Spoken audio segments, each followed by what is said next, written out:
Assalamualaikum warahmatullahi wabarakatuh. Sahabat yang dirahmati Allah, kali ini saya akan berbagi kisah tentang khutbah iblis saat berada di neraka. Jauh sebelum Allah menciptakan Nabi Adam, Allah menciptakan makhluk bernama iblis yang diciptakan dari api.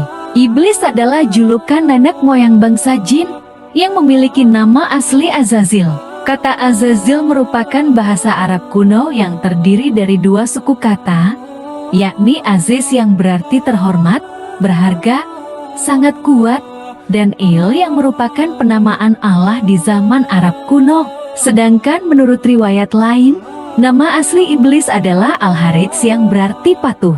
Penyematan nama iblis dimulai semenjak ia melakukan pembangkangan atas perintah Allah untuk bersujud kepada Nabi Adam. Sebelum melakukan pembangkangan, iblis menjalani hidupnya sebagaimana para malaikat, yakni menyembah dan mematuhi perintah Allah. Tetapi akibat sifat sombong yang dimilikinya, Allah mengusir iblis dari surga dan menempatkan iblis dan keturunannya kekal di dalam neraka. Namun iblis meminta kepada Allah agar ia diizinkan untuk menggoda manusia dan menyesatkan manusia dari jalan yang lurus, agar menjadi bala tentaranya bahkan menjadi budaknya di neraka. Seperti yang difirmankan oleh Allah dalam surah Al-A'raf 16-17. Iblis menjawab, "Karena engkau telah menyesatkan aku, pasti aku akan selalu menghalangi mereka dari jalanmu yang lurus. Kemudian pasti aku akan mendatangi mereka dari depan, dari belakang, dari kanan dan dari kiri mereka. Dan engkau tidak akan mendapati kebanyakan mereka bersyukur." Quran Surat Al-A'raf 16-17. Dalam ayat tersebut iblis telah berjanji akan menjerumuskan manusia menuju kehancuran dan kesesatan dari segala arah. Allah pun mempersilahkan iblis untuk melakukan apapun yang ia inginkan. Namun, Allah juga menekankan bahwa iblis tidak memiliki kemampuan apapun terhadap hambanya yang taat. Di akhirat kelak, iblis akan berkhutbah kepada para pengikutnya. Bahkan khutbah iblis ini adalah khutbah yang paling menyentuh hati.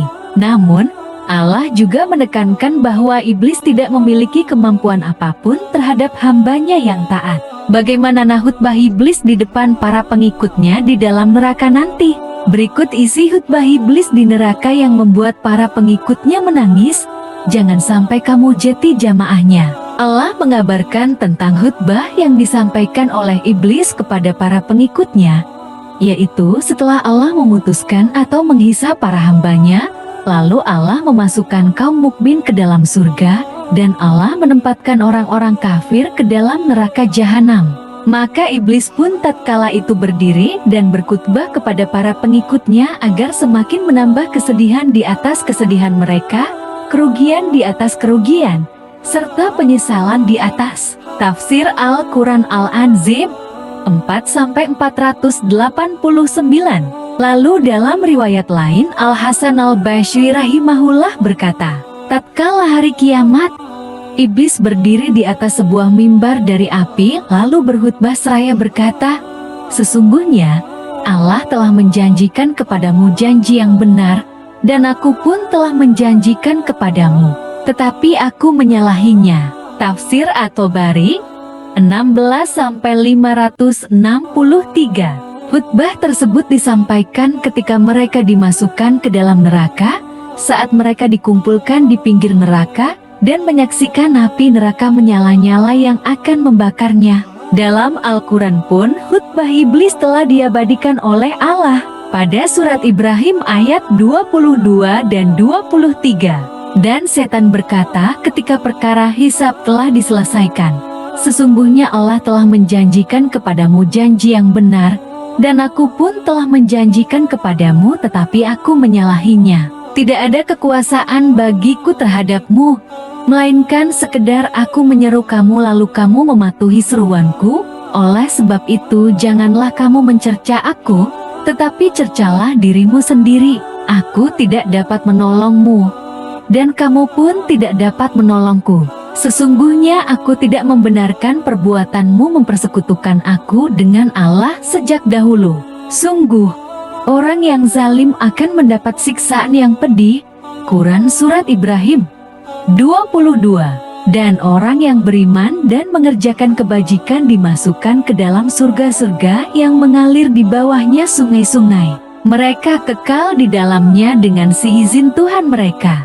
Ucapan penghormatan mereka dalam surga itu ialah salam. Quran Surat Ibrahim 23. Khutbah tersebut benar-benar masuk ke dalam hati para pengikut iblis, bahkan sangat menyayat hati, sehingga mereka menangis dan menyesal mengingat kesalahan-kesalahannya yang mereka perbuat di dunia, serta menyadarkan mereka bahwasanya selama ini mereka hanya terpedaya oleh sang pemimpin iblis laknatullah alaihi. Maka beruntunglah bagi umat muslim yang membaca Al-Quran, karena di dalamnya Allah telah memberitahu kita tentang apa yang akan iblis katakan di akhirat nanti. Oleh sebab itu, marilah kita mendekatkan diri kepada Allah agar kita tidak terjebak dalam tipu daya iblis dan setan. Maha benar Allah dengan segala firman-Nya. Wallahualam bisawab. Semoga ini menjadi pengingat kita untuk selalu beribadah dan berdoa kepada Allah. Wassalamualaikum warahmatullahi wabarakatuh.